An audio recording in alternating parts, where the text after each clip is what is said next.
sangat dahsyat dan luar biasa. Saya percaya apapun yang terjadi, kuasa yang ajaib mengalir dari tempat yang maha tinggi, memberikan kesehatan, kekuatan yang luar biasa. Menghadapi apapun juga, percaya kemenangan yang dahsyat pasti menjadi milik kami. Kami tahu hidup tidak makin mudah, tapi kami juga percaya bahwa penyertaan-Mu terus ada bagi kami. Engkau Allah yang tidak pernah meninggalkan kami, tidak pernah membiarkan kami. Engkau Allah yang menyertai hidup kami. Hari ini ada karena kebaikan Tuhan. Teruskan kasih-Mu, kebaikan-Mu Tuhan. Kami tahu tanpa anugerah-Mu kami tidak akan pernah bisa sampai hari ini. Semua karena anugerah Tuhan. Kami rindu mendengar suara-Mu, kami rindu melakukan. Sebab itu yang berkenan, yang menyenangkan hati Tuhan. Berkata-katalah, kami siap terima firman Tuhan. Dalam nama Yesus, kami diberkati, dipulihkan. Yang percaya diberkati katakan, amin. Sorak saya tepuk tangan bagilah kita, silakan duduk dalam berkat Tuhan. Shalom Bapak Ibu Saudara yang dikasih, diberkati Tuhan. Kiranya berkat dan anugerah dari Tuhan Yesus turun atas setiap saudara. Hari ini kita ada karena kebaikan Tuhan. Siapa yang percaya Tuhan sangat baik? Berikan sorak-sorai tepuk tangan paling meriah bagi Allah kita yang luar biasa. Ya saudara, siang ini saya sampaikan satu hal yang sangat penting. Kalau engkau sedang merindukan sebuah keberhasilan dan keberuntungan dalam hidup saudara, sangat penting untuk mendengar firman Tuhan dengan saksama dan melakukannya. Saya percaya sepanjang hidup kita akan penuh dengan keberhasilan dan keberuntungan. Siapa yang bangga punya Allah seperti Tuhan Yesus?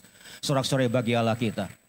Ya, firman Tuhan siang ini saya sampaikan dengan sebuah tema, perjalananmu akan berhasil dan beruntung. Ini pernyataan statement firman Tuhan yang disampaikan kepada Yosua pada waktu itu dan kepada kita siang hari ini, saudara. Perjalananmu akan berhasil dan beruntung. Yang setuju katakan amin. Bukan hanya Yosua, tapi setiap kita juga berhasil dan beruntung karena kita punya Tuhan yang sama.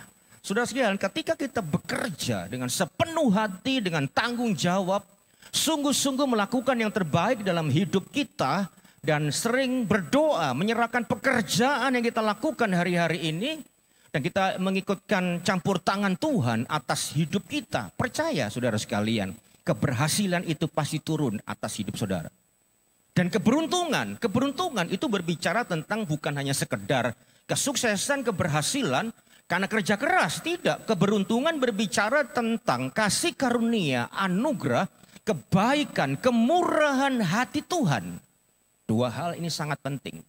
Dan firman Tuhan ini diberikan kepada saudara siang hari ini bukan kebetulan. Karena Tuhan rindu memberkati engkau dan membuat engkau beruntung.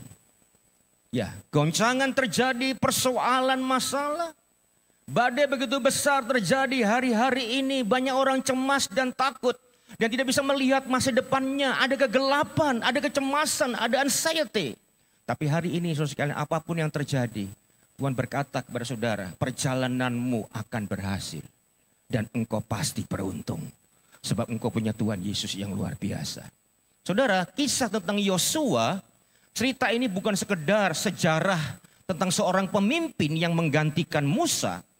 Tapi sebetulnya saya sampaikan ini adalah sebuah blueprint, cetak biru ilahi bagi setiap saudara pribadi yang menginginkan melangkah maju di dalam hidupnya dengan masa depan yang luar biasa, memasuki tanah perjanjian yang Tuhan sediakan bagi orang-orang percaya. Ini blueprint, cetak biru ilahi. Kalau engkau melakukannya, apapun yang terjadi saya tidak peduli. Tuhan tetap bisa membuat engkau berhasil dan beruntung.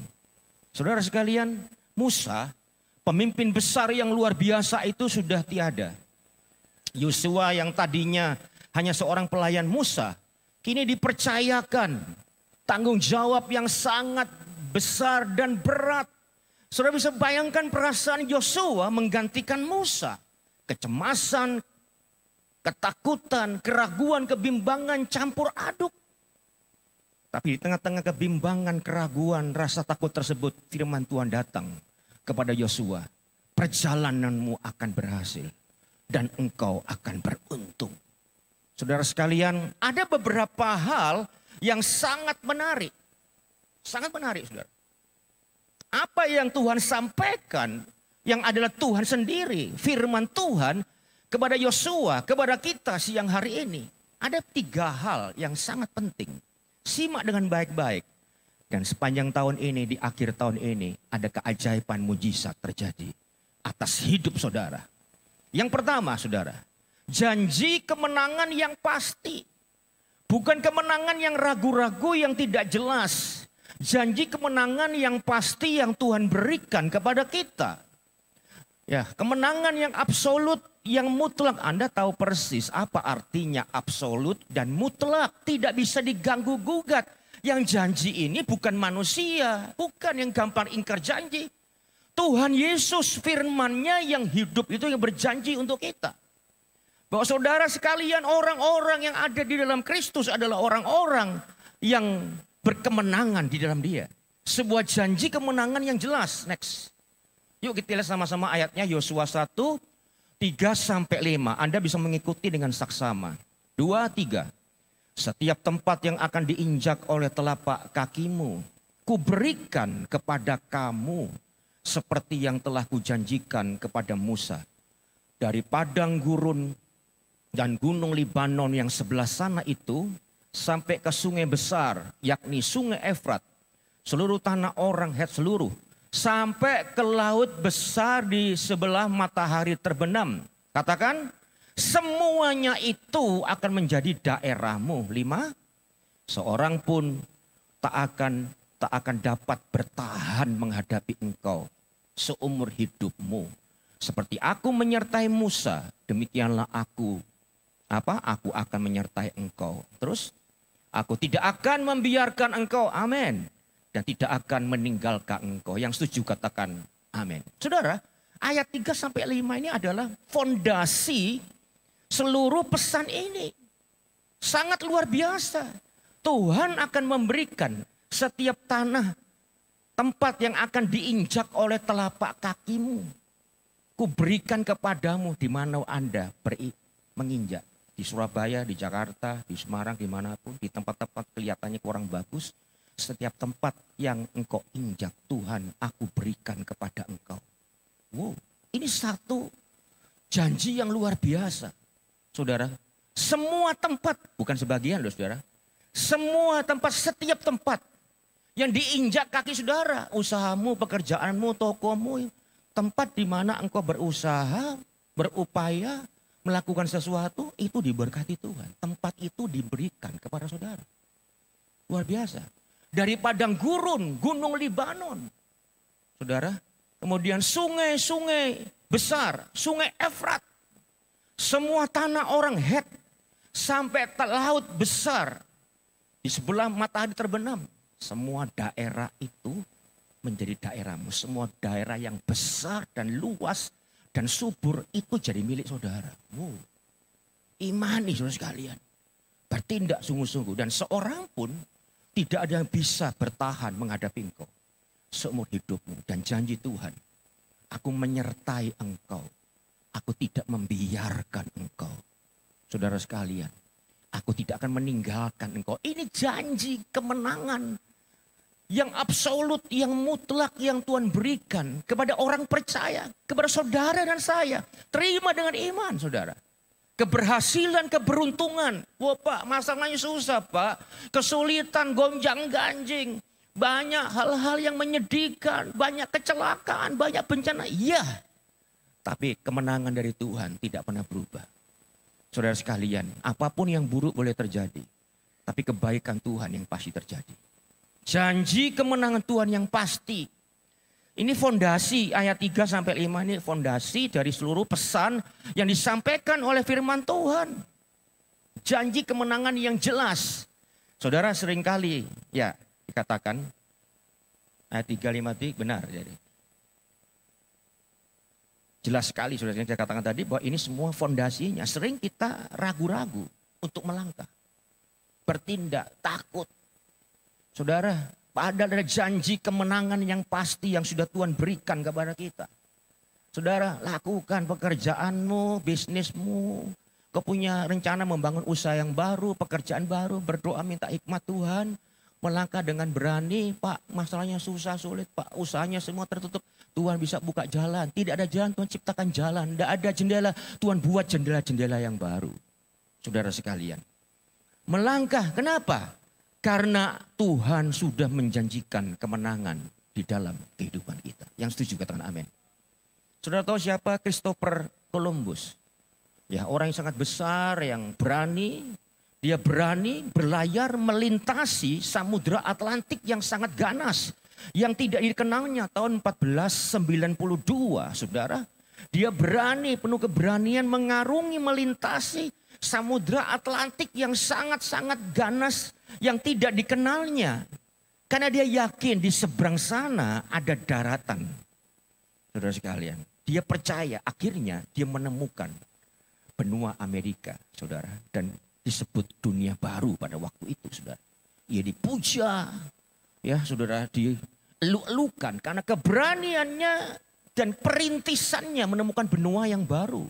Benua Amerika. Saudara, kenapa dia yakin? Keyakinan itu muncul, saudara. Karena perhitungannya yang kuat dan tekad yang besar, saudara.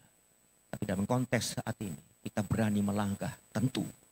Saudara, kita punya perhitungan atas bisnis kita, pekerjaan kita, usaha kita, toko kita, kebun kita. Dengan tekad yang kuat, tapi satu hal kita berani melangkah. Karena ada janji kemenangan yang pasti dari Tuhan. Yesus tidak pernah ingkar janji. Siapa setuju? Tuhan Yesus tidak pernah ingkar janji. Tepuk tangan bagi Allah kita. Semua pasti terjadi. Saya catat Jack Ma itu seorang pengusaha pebisnis yang sangat-sangat sukses luar biasa. Seorang pendiri Alibaba, dia pernah berkata, hari ini sulit, besok lebih sulit. Tapi lusa sangat indah. Dia punya visi yang besar, keyakinannya tentang hari esok yang indah, yang luar biasa. Yang membuat dia terus melangkah. Hari ini saya katakan, kita terus melangkah dan percaya. Kesuksesan keberhasilan menjadi milik kita, tentu. Visi kita besar, bukan visi kecil. Karena Yesus kita besar dan luar biasa. Yang setuju katakan amin. Punya keyakinan yang luar biasa, saudara sekalian. Kita punya hari esok yang luar biasa. Tetapi sekaligus kita percaya ada penyertaan Tuhan. Tuhan tidak membiarkan kita.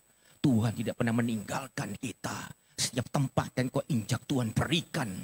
Ya, tempat yang luas, yang besar, yang makmur Tuhan berikan kepada saudara.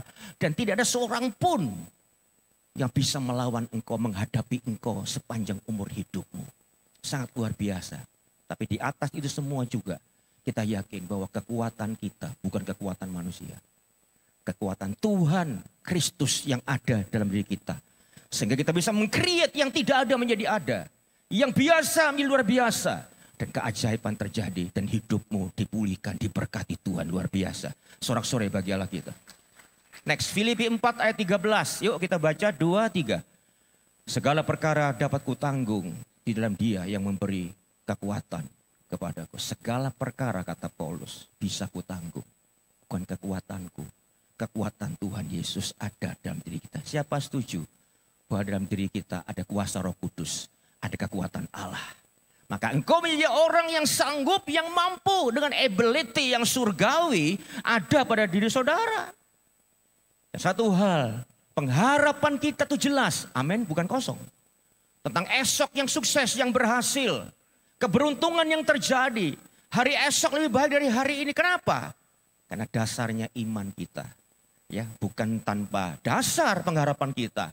Ya, kalau pengharapan kita dasarnya kesanggupan kita, kata orang, kata A, B, C dan sebagainya. Wah, itu bisa mengecewakan saudara. Kata orang tidak bisa. Tapi iman kita menjadi dasar pengharapan kita. Sebab itu saya katakan, engkau boleh berharap dengan luar biasa. Tapi satu hal, letakkan dasar pengharapanmu itu di dalam iman kepada Kristus yang tidak pernah mengecewakan kita. Next, Ibrani 11 ayat 1, 2, 3. Iman adalah dasar dari segala sesuatu yang kita harapkan. Dan bukti dari segala sesuatu yang tidak kita lihat. Dasar pengharapan kita itu harus iman kepada Kristus. Dan iman itu bukti dari segala sesuatu yang tidak kita lihat. Duh Pak, tidak kita lihat kok terbukti, iya. Tidak kita lihat, tidak nyata dengan kacamata telanjang, tapi di dalam iman itu sudah terbukti dan ada, kita pegang dalam tangan kita, dalam hidup kita, dan itu sudah terjadi dan pasti terjadi. Itu iman. Iman itu adalah bukti dari segala sesuatu yang tidak kita lihat. Ini dasarnya, dasar iman pengharapan kita. Dan iman kita akan melahirkan perkara-perkara yang pasti terbukti dan sudah terbukti atas hidup kita. Jangan takut dengan situasi kondisi apapun. Kita punya Yesus yang luar biasa. Janji kemenangannya pasti, absolut dan mutlak. Next. Jangan biarkan keraguanmu itu merampas apa yang sudah Tuhan janjikan. Keberhasilan dan keberuntungan. Ya, kemenangan, janji kemenangan yang pasti, saudara sekalian. Dan satu hal, ingat, visimu boleh besar, luar biasa. Tapi visimu, pandanganmu yang besar, keyakinanmu yang besar, tanpa aksi, tindakan real dan nyata, itu ilusi, itu halusinasi, saudara. Gak bisa. Visimu yang besar harus diikuti tindakan langkah, berani, dengan visi yang luar biasa. Kenapa? Tuhan sudah menjanjikan bahwa tanah yang kita injak saat ini itu menjadi milik kita. Dan kebesaran Tuhan akan turun di tengah-tengah kesusahan, kesulitan.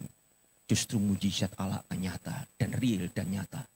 Kita menjadi orang-orang yang akan melihat bagaimana berkat Tuhan itu tidak dibatasi oleh situasi kondisi apapun juga. Kita bangga punya Allah seperti Tuhan Yesus. Kita bisa membandingkan dengan Allah yang lain. Tidak ada yang sama dengan Yesus. Kristus kita itu Tuhan yang luar biasa. Janjinya ya, pasti dan amin. Tepuk tangan bagi Allah kita.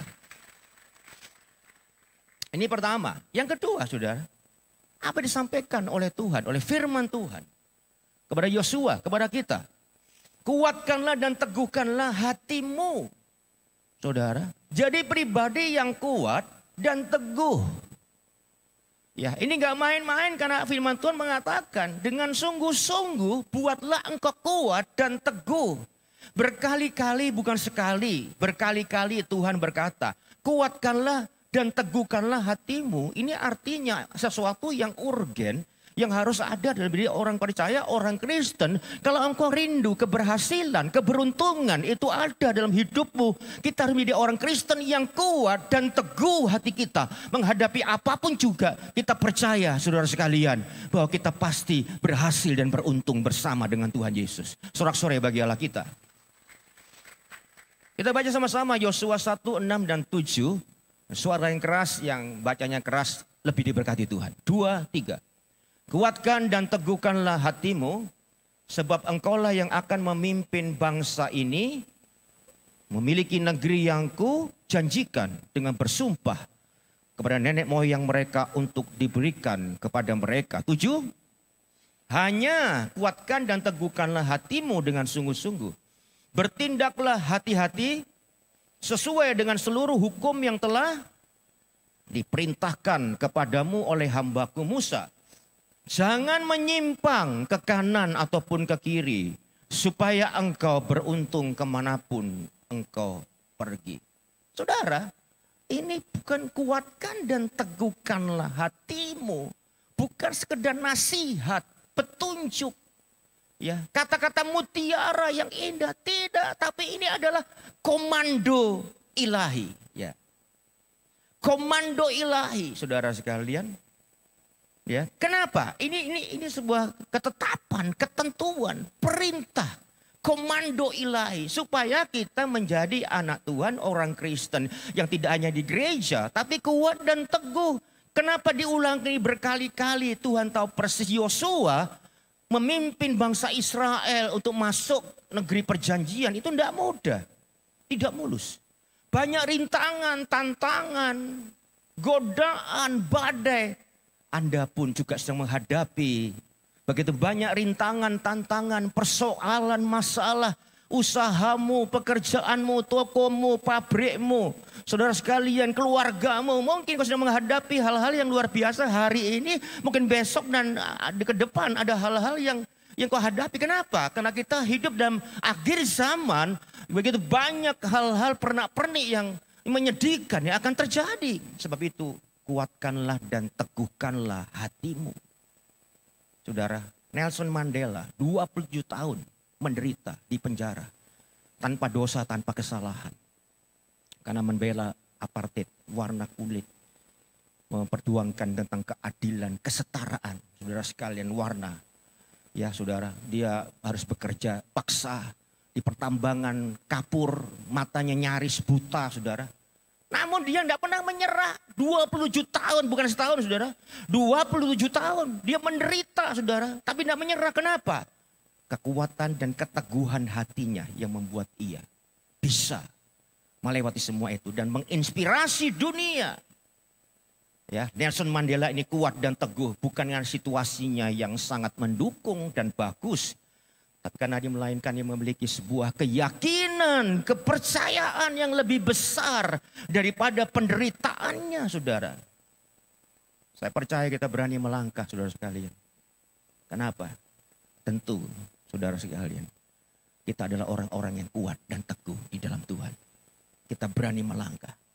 Ya, apapun rintangan, tantangan yang kita hadapi, persoalan hari-hari ini, engkau datang dengan air mata, kesedihan, kepedihan, saudara. Teruslah. Saudara, kuatkan dan teguhkan hatimu. Ya, engkau menghadapi hal-hal yang berat, yang sepertinya sulit ditembus. Percaya engkau tidak seorang diri, saudara. Ya, ada penyertaan Tuhan yang luar biasa. Ada komando ilahi, sebuah perintah. Kuatkan dan teguhkanlah hatimu. Dan ketika itu ada, maka kesuksesan, keberhasilan, dan keberuntungan pasti menjadi milik saudara. Tuhan tidak pernah meninggalkan kita. Saya tertarik dengan Arnold Schwarzenegger, seorang bintang film, politikus, ya bintang film yang luar biasa. Dia pernah berkata, kekuatan tidak datang dari kemenangan. Perjuanganmu lah yang mengembangkan kekuatanmu. Perjuanganmu, pergumulanmu, kesedihanmu, kesulitan, kesusahanmu. Ya, apa yang sepertinya buruk yang kau hadapi itu yang mengembangkan engkau menjadi pribadi yang kuat. Ini mengingatkan kita statement Arnold ini bahwa ketangguhan, kekuatan, kehebatan kita justru dibentuk oleh tantangan yang kita hadapi. Jangan alergi dengan persoalan masalah, itu membentuk engkau menjadi pribadi yang kuat, tangguh dan hebat. Dan bersama dengan Tuhan Yesus, sukses, berhasil, dan keberuntungan terjadi atas hidupmu. Engkau bukan menjadi orang yang gagal, tapi orang yang diberkati Tuhan. Sorak-sorai bagi Allah kita. Dikatakan dengan jelas, next. 1 Korintus 16:13, saudara. Kita baca dengan serang kuat, suara yang keras, 2, 3. Berjaga-jagalah, berdirilah teguh. Apa? Dalam iman. Bersikaplah sebagai laki-laki. Jadilah kuat, kita harus jadi kuat. Bersikaplah sebagai laki-laki. Bukan menjadi laki-laki. Bersikaplah sebagai laki-laki. Karena banyak orang laki-laki tidak bersikap sebagai laki-laki. Saudara, orang yang bersikap sebagai laki-laki itu kuat, tough. Tidak mudah menyerah, bertanggung jawab. Ya, saudara sekalian. Kreatif. Bergerak dengan keberanian itu bersifat, bersikap sebagai laki-laki. Wanita gimana? Wanita tidak perlu menjadi laki-laki. Tapi seorang wanita, seorang remaja, perempuan, ibu harus bersikap sebagai laki-laki. Jangan menjadi laki-laki, aneh saudara sekalian. Sikapnya sebagai laki-laki. Jadi banyak orang wanita, perempuan, sikapnya laki-laki. Dan seringkali lebih hebat dari pria. Yang tidak punya sikap sebagai laki-laki. Kalah dengan wanita. Tuhan ingin kita semua bersikap sebagai laki-laki. Yang kuat, yang teguh. Dan pertolongan Tuhan dan keajaiban Tuhan akan turun atas kita. Amin saudara. Alkitab Mazmur 27 ayat 14 mengatakan. Nantikanlah Tuhan. Kuatkanlah dan teguhkanlah hatimu. Ya nantikanlah Tuhan. Kalau engkau ingin kuat dan teguh, nantikan Tuhan. Hormati atmosfer Tuhan. Hadirat Tuhan di pekerjaanmu, di rumahmu, di kantormu. Saudara sekalian, ada hadirat Tuhan, ada pujian penyembahan. Engkau berkata-kata, berbicara kepada Allah, dan Allah berbicara kepada saudara. Dalam hati nuranimu, dalam rohmu saudara. Engkau menjadi pribadi yang kuat. Kenapa? Menanti-nantikan Tuhan. Mezbah Tuhan. Hadirat Tuhan ada. Saudara, kuat dan teguh itu bukanlah pilihan. Melainkan keharusan. Jika kita ingin mencapai tujuan yang Tuhan tetapkan. Saudara, kuat dan teguh itu mentalitas seorang pemenang. Saudara sekalian, hari ini poin kedua berkata kepada kita. Jadilah pribadi yang kuat dan teguh. Bukan sebagai sebuah pilihan. Keharusan. Kalau saudara ingin mencapai tujuan yang Tuhan tetapkan. Ya, kesuksesan, keberhasilan, keberuntungan. Menjadi the man of God. Ini adalah mentalitas seorang pemenang. Di mana? Mentalitas pemenang terjadi ketika kekuatan, keteguhan itu menganak sungai, melingkupi hidup kita. Dan akhirnya Tuhan pasti memberkati kita dan memulihkan kita. Membuat engkau beruntung. Siapa setuju? Tuhan baik. Sorak-sorai bagilah kita. Yang terakhir, yang ketiga. Memperkatakan, merenungkan, dan melakukan firman Tuhan. Ini adalah resep sejati, kesuksesan sejati dari firman Tuhan. Dari Tuhan sendiri kalau saudara ingin sukses dalam arti yang sebenarnya, ya, memperkatakan. Bagaimana mungkin kita bisa memperkatakan tanpa membacanya?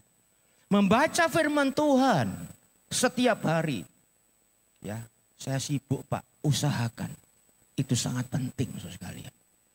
Ya, itu hal yang harus ada dalam hidup kita, membaca firman Tuhan. Ya, membuat kita menjadi orang-orang, ya, menyenangkan hati Tuhan dan menghasilkan hal-hal yang besar atas hidup kita. Perkatakan, renungkan, dan melakukan firman. Saudara, merenungkan firman bukan dalam arti sekedar membaca. Merenungkan itu diam sejenak, bahkan bukan sejenak, bisa berjenak-jenak saudara sekali. Malah mungkin Anda bisa merenungkan firman 1-2 menit, tidak bisa, setengah jam, 1 jam. Merenungkan. Artinya kita masukkan seluruh kebenaran firman Tuhan itu dalam hati dan pikiran kita. Yang kita baca kita masukkan dalam hati dan pikiran kita. Kita endapkan dalam hati kita yang paling dalam dalam pikiran kita. Seluruh darah kita, air yang mengalir di tubuh kita penuh dengan firman Tuhan. Itu disebut dengan, saudara sekalian, merenungkan firman Tuhan. Dan menjadi pelaku firman. Nah, kita mengatakan engkau akan berhasil dan beruntung. Yuk kita baca 2-3. Yosua 1 ayat 8 dengan suara keras. 2-3. Janganlah engkau lupa memperkatakan kitab Taurat ini. Tetapi renungkanlah itu siang dan malam. Supaya engkau bertindak hati-hati sesuai dengan yang tertulis di dalamnya. Sebab dengan demikian, apa saudara? Perjalananmu akan berhasil, catat. Dan engkau akan beruntung. Siapa percaya berhasil dan beruntung? Ya, tepuk tangan dengan iman. Berhasil dan beruntung. Katakan berhasil dan beruntung. Berikan tepuk tangan bagi Allah kita yang luar biasa. Jadi kunci nasihat resep yang sangat luar biasa. Yang akademia. Untuk sukses yang sejati, saudara. Memperkatakan, merenungkan, dan melakukan firman Tuhan. Saudara, saya tertarik waktu saya belajar psikologi, saudara. Seorang tokoh yang saya sempat favorit, ya, Carl Gustav Jung. Dengan teori-teorinya dan penjelasannya luar biasa. Salah satu yang menarik, dia pernah mengatakan bahwa kita harus membuat ketidaksadaran menjadi sadar. Wah, apa itu? Alam tidak sadar, alam di bawah sadar menjadi alam yang sadar, alam kesadaran kita. Artinya apa? Ya, kita mengeluarkan yang tidak sadar, alam bawah sadar yang ada dalam diri kita untuk masuk ke alam sadar realitas hidup kita. Kenapa saudara? Karena 70% lebih itu hidup kita itu diatur, dikontrol, diarahkan oleh alam bawah sadar kita. Ada gunung es, seperti gunung es. Yang sering kan menimbulkan pertentangan. Barang orang mengatakan, saya ini heran kok jadi jahat, kasar, mematikan. Dan akhirnya orang-orang itu menjadi marah. Pertengkaran terjadi. Gak dulur-duluran. Gak perlu keluarga. Pecah keluarga. Pengadilan. Kenapa? Karena ini saudara sekalian. Karena alam bawah sadar kita ini yang belum diselesaikan. 70% kita dikendalikan oleh alam bawah sadar. Dan seringkali kita melakukan hal-hal yang memalukan tanpa kita sadari. Menimbulkan pepecahan, kehancuran. Ya, ini bahaya. Jung mengatakan harus membuat yang tidak sadar menjadi sadar. Apa yang ada di alam bawah sadar? Ingatan-ingatan yang tersembunyi.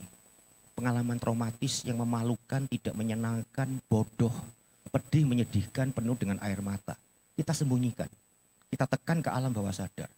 Kemudian emosi yang ditekan. Kemarahan, kebencian, kemerahan yang sangat marah, berang.